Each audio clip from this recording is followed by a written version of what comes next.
et grâce chez vous. Je vous salue de nom très précieux de notre Rédempteur Jésus-Christ. Ici pour vous, votre frère de Preacher, Ben Ebana. Je vous souhaite la bienvenue sur ce nouvel épisode de Parlons de la Bible. Et pour ce nouvel épisode, nous recevons quelqu'un de très important, comme nous aimons l'appeler, un grand esprit. C'est le pasteur Israël Kindomba, pasteur principal de l'église Sang Précieux Montréal, et qui est marié il y a quelques mois ou quelques semaines à maman Amy Kindomba. Bonjour révérend, comment allez-vous? Bonjour The Preacher, le plaisir est pour moi d'être sur ce plateau et merci de m'avoir accueilli ici. Pour moi c'est un privilège, je suis très heureux. C'est à nous de vous remercier parce que vous nous honorez ce jour afin de parler de quelque chose de très important, de parler de la Bible. Et le Seigneur a déposé notre cœur un fardeau de parler sur la sagesse de Dieu. La sagesse de Dieu qui est assez souvent méprisée par cette génération qui est en train de monter, cette génération d'hommes de Dieu, cette génération de serviteurs de Dieu. J'aimerais vous poser la question comme préambule. Quand vous entendez parler de la sagesse de Dieu, c'est quoi la sagesse de Dieu pour vous? Qu'est-ce que ça veut dire? Qu'est-ce que ça représente, la sagesse de Dieu? Vous voulez qu'on aille là-bas? Oui, qu'on aille là-bas. Je veux qu'on aille là-bas. La sagesse de Dieu, c'est d'abord une personne à côté de Dieu. Parce que quand vous lisez Proverbes chapitre 8, la sagesse est présente comme une personne. Il dit, lorsque Dieu créait le monde, elle était à côté de Dieu. Et elle se présente même comme le premier-né de la création. Je pense que au-delà des conseils, des bons mots bien articulés, la sagesse c'est une personne. Et je veux aller plus loin. Je veux dire que la sagesse c'est le côté spirituel de Dieu. Avance. Je veux même avancer plus loin encore parce que avec toi il faut avancer. Je pense que la Bible dit que la sagesse était aux côtés de Dieu. Donc je crois que si la puissance c'est la droite de Dieu, la sagesse c'est la gauche de Dieu. Parce que la puissance et la sagesse est vraiment à côté de Dieu. La Bible même va loin et dit que tu as créé la terre par ta puissance, mais tu as fondé le monde par ta sagesse. Donc je pense que au-delà de tout, la sagesse c'est une personne à part entière, une personne spirituelle aux côtés de Dieu. C'est comme ça que je vais définir la sagesse par rapport aux Écritures. Wow, c'est très grand, c'est très profond. Dire que la sagesse, c'est cette personne, c'est une personne à côté de Dieu. Parce que il y a un passage de la Bible que j'aime, Proverbes chapitre 3, le verset 19, où le Seigneur est en train de dire, si je peux me permettre de pouvoir lire ce passage, Proverbes chapitre 3, le verset 19. C'est par la sagesse que l'Éternel a fondé la terre. C'est par l'intelligence qu'il a affermi les cieux. Ce passage me donne ici accès à un autre passage de la Bible où le Seigneur est en train de parler principalement d'abord, j'ai défini la sagesse de Dieu comme étant sa parole. Ici. Et la Bible dit, je pense que c'est dans Jean chapitre 1, où le Seigneur est en train de dire que la parole était là à la création du monde.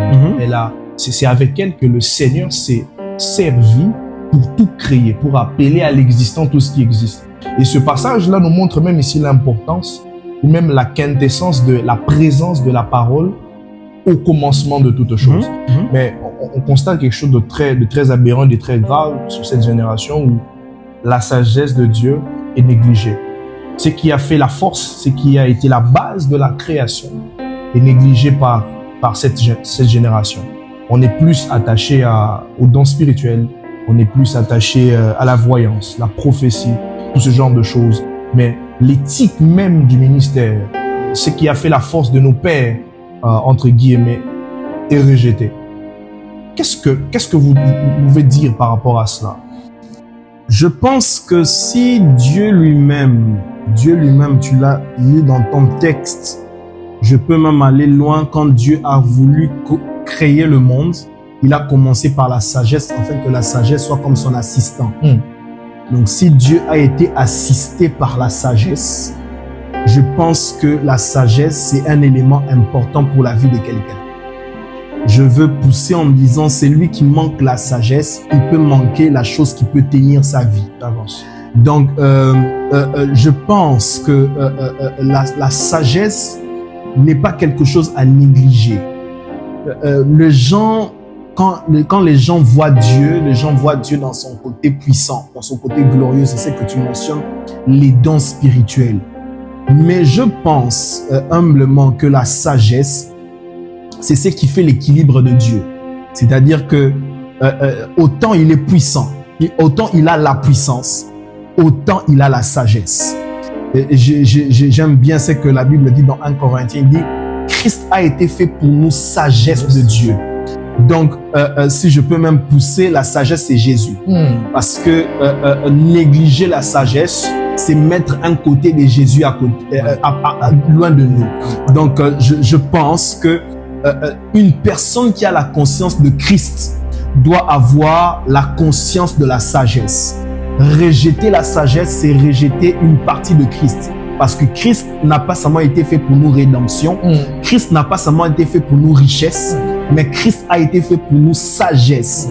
Et je pense que cette génération a le devoir de manger Christ dans sa totalité, de manger l'agneau dans sa totalité.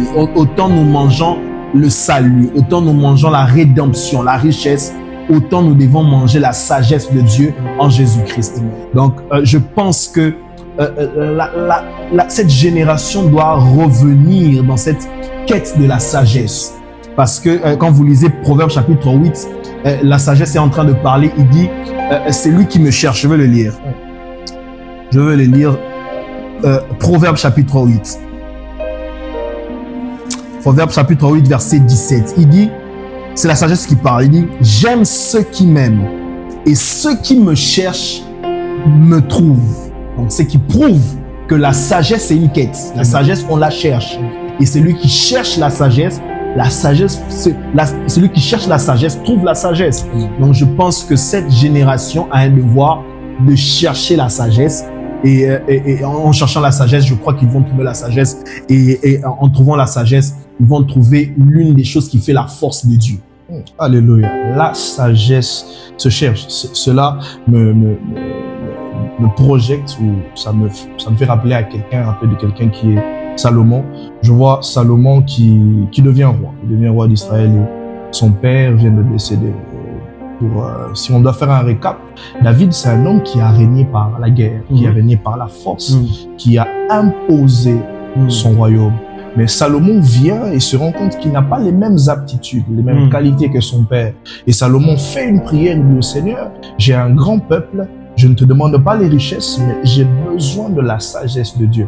J'ai besoin de l'intelligence, j'ai besoin de la sagesse de Dieu. C'est par là que je veux dire que la sagesse de Dieu, entre guillemets, c'est la façon de gouverner de Dieu. La sagesse de Dieu, c'est la vision qu'a le Seigneur.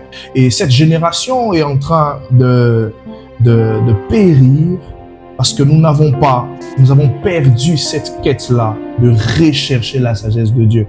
Quand je dis que la sagesse de Dieu, c'est la vision de Dieu, c'est la façon dont Dieu voit les choses. Et celui qui a la sagesse de Dieu a la vision de Dieu. Je vais vous donner un exemple pour choquer quelqu'un. Satan n'est pas sage. Non. Parce que la Bible dit que l'une des caractéristiques qu'a le diable, c'est la ruse. Parce que si Satan était sage, révérend, il allait comprendre qu'en envoyant Christ à la croix, il était en train de travailler sur la rédemption de tout un chacun de nous. Exact. Mais Dieu étant Dieu, a caché ici le plan de la rédemption de l'humanité à la croix. Et pendant que le diable était en train d'emmener Jésus à la croix, il pensait qu'il était en train de faire souffrir le Fils de l'homme. Alors que lui-même ne savait pas qu'il était ici un pion dans l'échiquier de Dieu pour que nous soyons sauvés. J'aimerais rappeler ici que je définis la sagesse de Dieu comme étant la vision que le Seigneur a. Celui qui a la sagesse de Dieu voit les choses comme Dieu. Celui qui a la sagesse de Dieu a une vision différente de l'homme. Je ne sais pas, révérend, est-ce que vous pouvez ajouter quelque chose à ça? La sagesse de Dieu qui est la vision de Dieu, la façon dont Dieu voit les choses. Ça c'est très fort. ce que tu es en train de dire, je me sens très provoqué là. Mais je veux te rejoindre pour dire que le diable n'est pas sage. Comme tu l'as dit tout à l'heure. Le diable est rusé, mais il n'est pas sage. J'aime bien cette phrase. Parce que ce que j'aime, l'apôtre Paul est en train de dire, ce qui est folie pour les hommes est sagesse de Dieu. C'est-à-dire que ce que les hommes considèrent comme une folie, Dieu le considère comme une sagesse. Donc le regard de Dieu par rapport au regard des hommes est différent. Parce que quand Dieu regarde quelqu'un, il a un regard différent que les autres. Les autres peuvent voir la folie, mais Dieu voit la sagesse. Je veux pousser. La Bible dit pourquoi les gens voyaient ça en une folie? Parce que c'était inadmissible de voir un roi être crucifié sans habit. C'était inadmissible, celui qui s'appelait fils de Dieu, d'être cloué par les hommes. Donc pour les Juifs, c'était un scandale, pour les Grecs, c'était une folie. Mais pour Dieu, c'était une sagesse. Et il a plu à Dieu de faire en sorte que c'est lui qui était Dieu, qui devienne de peu inférieur aux hommes, afin de manifester la sagesse de Dieu. Donc je suis en train de vouloir faire comprendre à quelqu'un, c'est que tu considères comme folie, Dieu le considère comme sagesse, parce que Dieu n'a pas le même regard que les hommes. Je vais un peu pousser. La Bible dit que Noé trouva grâce aux yeux de Dieu. Je comprends que Dieu a un regard, Dieu a une façon de regarder. Donc je veux pousser plus loin, c'est-à-dire la sagesse, c'est la sœur jumelle de la grâce. Aïe. Parce que si Dieu nous regarde avec le regard de la grâce, c'est qu'il nous regarde avec le regard de la sagesse. Donc je comprends par là que la sagesse et la grâce sont liées. Donc celui qui rejette la sagesse rejette la grâce oh my God. Je comprends pourquoi on l'appelle le seul et unique révérend de Montréal. À Montréal, on n'a qu'un seul révérend. C'est le révérend Israël Guidoma. Waouh, quelle révélation. Et j'aimerais vous rejoindre surtout sur ça. Je veux dire que la sagesse, c'est ici le regard que Dieu porte. C'est la façon dont Dieu voit les choses. On a cette façon de voir les choses où quand l'homme voit les problèmes, Dieu voit autre chose. Quand l'homme voit les situations compliquées, Dieu voit dans cette situation une façon pour manifester sa puissance. Vous savez, j'ai compris une chose avec le Seigneur et qu'à chaque problème, je vais reformuler, à chaque fois que le Seigneur veut se révéler à l'homme dans une autre facette que l'homme ne connaît pas, que l'homme n'a pas conscience, qu'est-ce qu'il fait? Il pousse ou emmène l'homme devant des casse-têtes et des problèmes pour révéler une autre dimension, pour révéler une autre sagesse de lui, pour que l'homme ait la façon de voir les choses comme Dieu. Parce que assez souvent, quand l'homme arrive devant les problèmes, il est cloué au sol, il est mis dos contre le mur. Mais quand Dieu voit la solution, voit le problème, il ne voit pas la solution, il voit pas le problème, mais il voit la solution. Il voit ce problème comme un pont pour manifester sa puissance. Je vais donner un exemple. Il y a les noces de Cana, il y a la fête. On amène Jésus, on amène plutôt Marie, et Marie vient avec Jésus. Or que Jésus ne savait pas que le problème qui se trouvait là était ici une façon pour lui, était une façon ici pour lui de révéler la nature divine de Christ. Parce qu'on voyait Christ comme étant fils du charpentier. Alors, le Seigneur a voulu révéler en Christ le charpentier, fils du charpentier, ici le Christ faiseur de miracles. J'aimerais dire à quelqu'un, toi qui est en train de me suivre, la situation dans laquelle tu te trouves est en train de cacher la révélation de Dieu, est en train de cacher une sagesse que tu ne connais pas. J'aime ce que tu dis parce que tu parles de révélation. On ne peut pas parler de révélation sans connaissance. La sagesse est présente. Je suis toujours dans Proverbe 8. Il dit, j'ai pour demeure les discernements. Le mot discernement, là, c'est le mot connaissance. En d'autres termes, la sagesse vit dans la connaissance. La sagesse habite dans la connaissance. C'est-à-dire celui qui est en quête de connaissance et trouvera la sagesse. Celui qui est en contact avec la connaissance sera en contact avec la sagesse. Et on ne peut pas parler des révélations sans parler des connaissances. Je pense que la sagesse, c'est la méthode de Dieu pour approfondir la connaissance d'une révélation. Parce que le mot révélation, j'aime bien en anglais, c'est mettre le voile. C'est-à-dire, la révélation, c'est le fait de ôter le voile. Donc, je comprends que lorsque vous rencontrez la sagesse ôte le voile et vous révèle des choses que vous devez connaître. J'aime bien ce texte de Jean chapitre 4. Jean chapitre 4, la femme était sur le puits, était venue puiser de l'eau au puits, mais bizarrement, elle trouve Jésus sur le puits. En d'autres termes, elle trouve le puits sur le puits parce que Jésus, c'est un puits. Amen. Mais la différence, c'est que le puits, là, c'est un puits qui pouvait tarir, mais Jésus, c'est le puits qui ne tarit jamais. Mais mon problème, ce n'est pas là. Le problème, c'est que Jésus est en train de dire à la femme, vous adorez celui que vous ne connaissez pas. Le problème, c'est au niveau de la connaissance, parce que la connaissance dicte la vie spirituelle.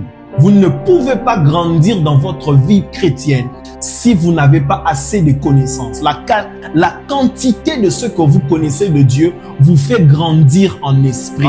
C'est pourquoi Jésus dit à la femme, vous adorez celui que vous ne connaissez pas. Mais vous allez voir, Jésus a grandi dans la révélation avec cette femme. On va lire Jean chapitre 4. Est-ce qu'on peut aller là-bas? Jean chapitre 4. Ceux qui nous suivent, allons-y dans Jean chapitre 4. Oh la safrada kasha. Oh yes Lord. Je veux lire Jean 4. Jean 4, il dit, attendez, c'est la femme qui commence. La femme lui dit, Seigneur. Elle commence par là. Elle appelle Jésus Seigneur. Elle va encore loin. Elle dit, non, je veux monter. Est-ce qu'on peut monter dans 11? Tu peux m'aider dans la lecture? Chapitre 4, verset 11. Oui, allez-y. Seigneur, lui dit la femme, tu n'as rien pour puiser et le puits est... Non, j'aimerais que tu montes 7. C'est mieux, ça va nous permettre de comprendre. Jean chapitre 4, le verset 7, je lis au nom du Seigneur. Une femme de Samarie vint puiser de l'eau. Jésus lui dit, donne-moi à boire. Car ses disciples étaient allés à la ville pour acheter des vivres. 9. La femme samaritaine lui dit, comment toi, qui es juif, me demandes-tu à boire? Elle commence par connaître Jésus comme le juif. Ça, c'est la première connaissance. Parce qu'en matière de connaissance, vous devez grandir. Elle rencontre d'abord celui qui est le juif. On avance. On avance. 10, on y va. Je suis toujours à 9. 9, on y va. Comment toi, qui es juif, demandes-tu à boire à moi qui suis une femme samaritaine? Le juif, en effet, les juifs, en effet, n'ont pas de relation avec les samaritains. Jésus lui dit, si tu connais le don de Dieu et qui est celui qui te dit, donne-moi à boire, tu l'aurais toi-même donné à boire. Et il t'aurait donné de l'eau vive. Le Seigneur, elle grandit. Elle connaît Jésus comme le juif. Là, elle grandit, elle appelle Seigneur. Parce qu'en matière de connaissance de Dieu, vous devez grandir. Alléluia. On y va. Seigneur, lui dit la femme, tu n'as rien puisé et le puits est profond. D'où auras-tu donc cette eau vive? Es-tu plus grand que notre père Jacob, qui nous a donné ce puits, qui en a bu lui-même, ainsi que ses fils et ses troupeaux? On saute 19. 19. Seigneur, dis à la femme, lui dit la femme, je vois que tu es prophète. Elle appelle le juif, elle appelle Seigneur, elle appelle le prophète. On y va. Comment? Nos pères ont adoré sur cette montagne. Vous dites, vous, que le lieu où il faut adorer est à Jérusalem. Saute 25. 25. La femme lui dit, je sais que le Messie qui doit venir. Elle commence par Dans les connaître le voyages. juif. Elle va connaître le Seigneur. Elle connaît le prophète et elle finit par le Messie. My God. Parce que quand la sagesse vous apporte la connaissance, Aïe. c'est une connaissance croissante. Alléluia. Vous ne pouvez pas rencontrer la sagesse et rester au même niveau de connaissance de Dieu. Quand vous connaissez la sagesse, vous grandissez en connaissance. C'est pourquoi j'ai aimé au début, tu as dit que la génération présente rejette la sagesse. C'est vrai. Parce que quand vous écoutez la qualité des prières des gens, ça prouve qu'ils ne connaissent pas Dieu. Ça prouve qu'ils n'ont pas assez de connaissance de Dieu. Parce que la chose qui révèle que quelqu'un a la connaissance de Dieu, c'est la qualité des choses qu'il dit en prière. Ce que tu dis en prière révèle ce que tu connais de Dieu. Comment? Donc j'aimerais dire à quelqu'un, plus vous avez de sagesse, plus vous grandissez en connaissance. Et en connaissance de qui? En connaissance de Dieu. Aïe, aïe, aïe, aïe, aïe. En connaissance de Dieu. Et ma prière pour quelqu'un ce soir ou ce matin, je ne sais pas l'heure à laquelle vous me suivez. Yes. Je prie Dieu que Yes. vous puissiez le connaître encore plus. Yes. Que vous ne restez pas au même niveau de connaissance de Dieu. Yes. Que vous grandissez en connaissance. Que Yes. votre connaissance de Dieu soit croissante. Yes. Je le déclare au nom puissant de Jésus. Yes. Yes. Alléluia. Alléluia. Je pense qu'on va descendre avec cette révélation. Il n'y a pas de problème. Qui, en tout cas, moi personnellement, ça m'a béni. Quand on a la sagesse de Dieu, on faut grandir en connaissance. Et c'est ce que nous voyons aujourd'hui, une jeunesse qui veut les dons, qui veut aspirer, qui aspire à ces choses, et qui ne prie pas, qui ne lit pas la parole de Dieu. Certains même qui lisent cette parole, mais qui ont une connaissance erronée de cette parole. En tout cas, nous avons été bénis de vous recevoir aujourd'hui, révérend. Merci. Et j'espère que ce ne sera pas la dernière fois. Non, je suis là. Quand il faut toujours profiter des grâces. J'ai encore des choses. Non, il a des choses qu'il doit donner. Vous voyez, nous, on doit retirer. Il a des choses qu'il doit donner. Et nous, on a des choses qu'on doit prendre comme Élisée était en train de dire à Élie, je veux seulement la double portion. Oh, il y a quelque chose qui m'est venu. Aïe, aïe, aïe, aïe, aïe, aïe, aïe. Non, provoque-moi. Je suis là.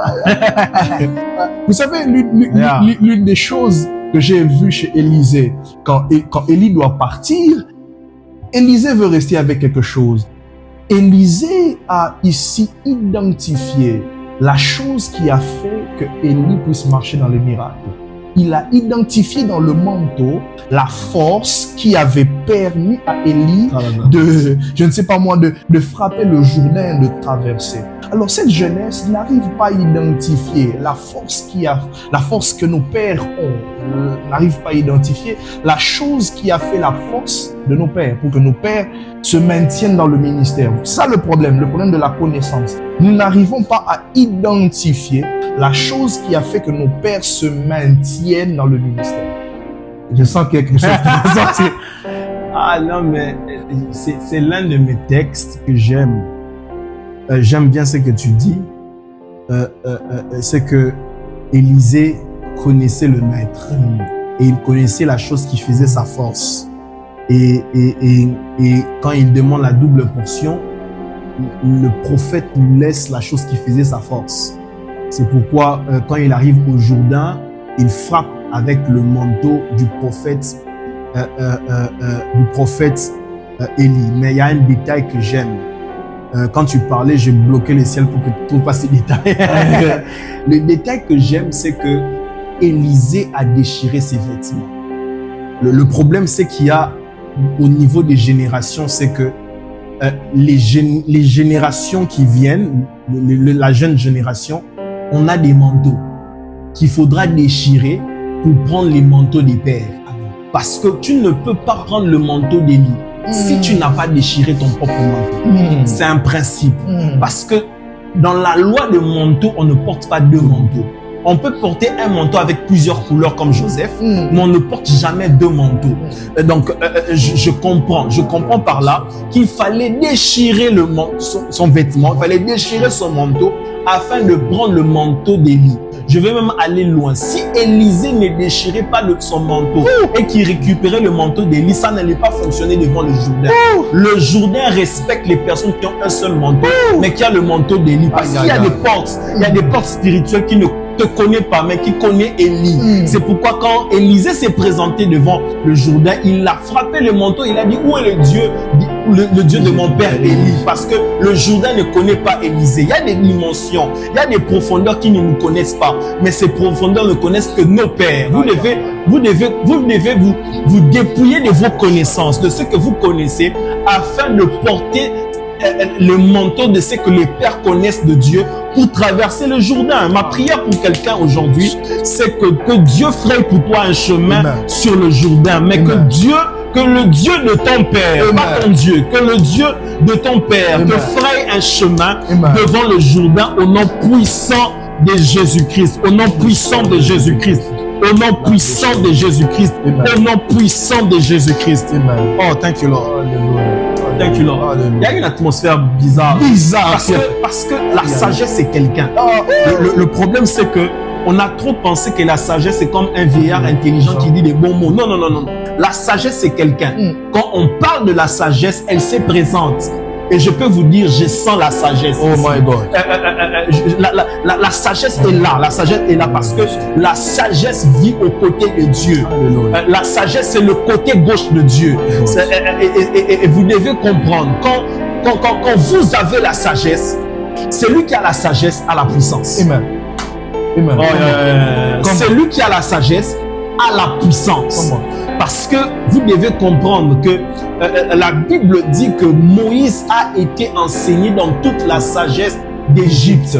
Ça c'est Louis II qui le dit. En d'autres termes, Moïse a été enseigné dans toute la spiritualité d'Égypte. Vous devez comprendre que la sagesse est esprit. Quand vous avez la sagesse, vous avez un esprit. C'est pourquoi ma Bible me dit que le Saint-Esprit, c'est un esprit de sagesse. Parce que la sagesse, c'est un esprit. Quand nous sommes même en période de Pentecôte. Quand vous avez le Saint-Esprit, il vient avec l'esprit de sagesse. Et je suis en train de dire à quelqu'un que l'esprit de sagesse t'affecte. Et c'est quoi la sagesse? Encore, la sagesse, c'est la capacité surnaturelle de résoudre des problèmes. C'est pourquoi on considère Salomon comme un homme sage, parce qu'il avait la capacité de résoudre des énigmes.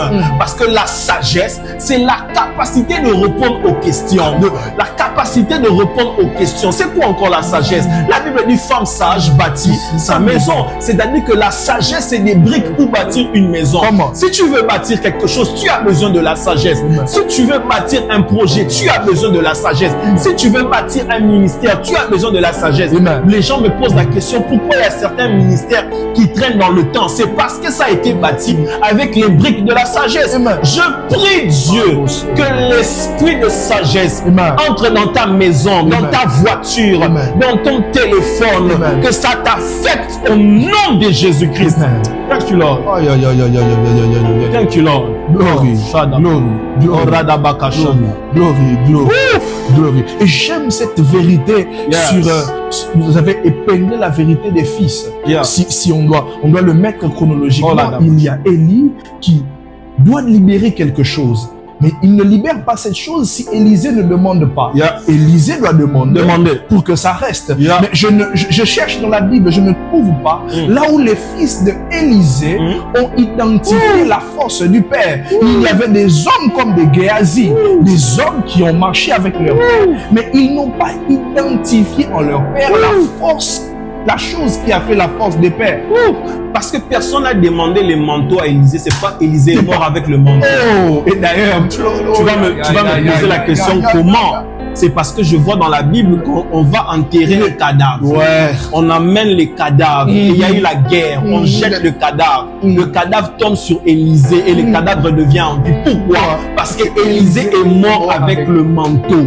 Mon problème, j'ai mal dans mon cœur. Je suis attristé. C'est qu'il y a plusieurs des pères qui sont morts avec le manteau. Le temps est venu. Le temps est venu où nous ne devons plus laisser les pères partir avec leur manteau. Nous devons récupérer le manteau parce que c'est lui, oh my God, c'est lui qui récupère le manteau, fait en sorte que l'héritage puisse s'éterniser. Parce que quand tu vois après Élisée, on ne parle plus des prophètes. On ne parle plus des prophètes parce qu'il était parti avec le manteau. On ne parle même plus des fils des prophètes parce qu'il était parti avec le manteau. Vous devez comprendre, quand vous laissez un manteau partir, vous arrêtez une génération. Mais je suis en train de dire à quelqu'un, pour étendre une génération. Vous devez prendre les manteaux, les donner à une autre génération parce que la vie, c'est une course à relais. Quand quelqu'un arrive dans l'endroit où il doit arriver, il laisse le bâton. En fait, que d'autres récupèrent le bâton pour le laisser à d'autres. Je suis en train de prier. Je suis en train de prier parce que c'est vrai, il y a la déco ici. Je pouvais me mettre à genoux pour prier. Demandez à cette génération, ne laissez pas vos pères partir avec des manteaux. Vous avez quelque chose à ajouter. Le problème avec cette génération, il y a l'orgueil. Il y a l'orgueil qui pense que nous avons quelque chose de nouveau à ajouter. Nous avons quelque chose à prendre et à doubler la chose. Parce que ce que j'aime avec Élisée, prophète, c'est que Élisée est mort en faisant 13 miracles. Ce n'était pas encore la double portion. Il fallait que ses os puissent ressusciter le mort, afin que ça soit 14 miracles pour que la double portion soit accomplie. Je suis en train de prier au nom de Jésus. Oh my God. Pendant que je parle, mon esprit est ouvert. Je suis en train de déclarer, ne laissez pas le manteau de Béni-In partir. Ne laissez pas le manteau de nos pères partir. Ne laissez pas le manteau de nos pères partir. Je le déclare au nom de Jésus. Amen. Oh, I feel glory. I feel glory. Cet épisode, je ne sais pas. Il faut vraiment qu'on continue. Il faut qu'on doit refaire encore. Il n'y a pas de problème. Le temps est en train de nous faire défaut. Mais je prie seulement que tout ce que nous avons dit ici puisse construire la vie de quelqu'un. Tout ce que nous avons eu la grâce de révéler ici puisse construire le ministère de quelqu'un. Parce que tu sais que la sagesse existe même avant les anges. Avant que Dieu crée tous ces êtres spirituels, la sagesse est l'aînée de la création. C'est la fille aînée de la création. Si Christ est le premier-né de toute la création, la sagesse est la fille aînée de toutes les créations. Donc, j'aime cette édition et je pense qu'on va aller plus loin plus tard. Oui, on va vraiment aller plus loin. On va vraiment aller plus loin. Et ça nous bénit énormément parce que j'étais en train de réfléchir. Nos pères doivent nous léguer quelque chose. Et demain, nous devons léguer cette chose. Si nous, au lieu de bien entendre et de bien comprendre, nous comprenons ces choses d'une manière biaisée, nous allons mal transmettre. Nous allons transmettre des faussetés. Et l'évangile sera perdu. Et c'est ça ma quête. Qu'est-ce que nous allons transmettre à nos fils? Demain, aujourd'hui, tu es fils et tu négliges l'enseignement du Père. Qu'est-ce que tu vas donner à tes fils demain? Et je pense que nous allons descendre avec ça. Et j'aimerais demander au révérend de prier pour nous, de prier pour toi. Toi qui veux monter, toi qui entres en retraite pour les dons. Mais est-ce que tu entres en retraite pour demander la sagesse? Voici le contraste que nous avons. Révérend, est-ce que vous pouvez prier? Oh, Shalamahala Sonemani. Nomatama, on va prier ensemble. Palabaka Shanda Rababaka Shatala Rababaka Sondele Deba. Marababa Shanda. Oh mon Dieu. Oh la sopra da faike tepa. Oh Ramama Shanda. Roko Supeta la Katala na Mamama. Père, je prie au nom de Jésus. Que l'esprit de sagesse entre dans des maisons. Entre dans des voitures. Quel que soit l'endroit que ce frère ou cette sœur est en train de nous suivre. Je prie que l'esprit de sagesse entre en nous. Ô Dieu de gloire, nous sommes en quête des dons, mais je prie que des hommes et des femmes soient en quête de la sagesse. La sagesse de Dieu. Que la sagesse qui a visité Salomon vienne dans la vie de plusieurs ici en double. Au nom de Jésus. Que Dieu remplisse les hommes et les femmes de la sagesse. Autant ils sont remplis de l'onction, autant qu'ils soient remplis de la sagesse. Au nom de Jésus, je profite pour ces instants pour prier pour guérir les malades. Amen. Que ceux qui sont malades soient guéris. Amen. Que ceux qui ont des problèmes trouvent la solution. Amen. Dans le nom de Jésus-Christ. Amen. Amen, amen, amen. Amen. Alors que Dieu vous bénisse. Yeah. Et à la prochaine. Venons avec cette même soif d'acquérir la sagesse de Dieu. Soyez bénis.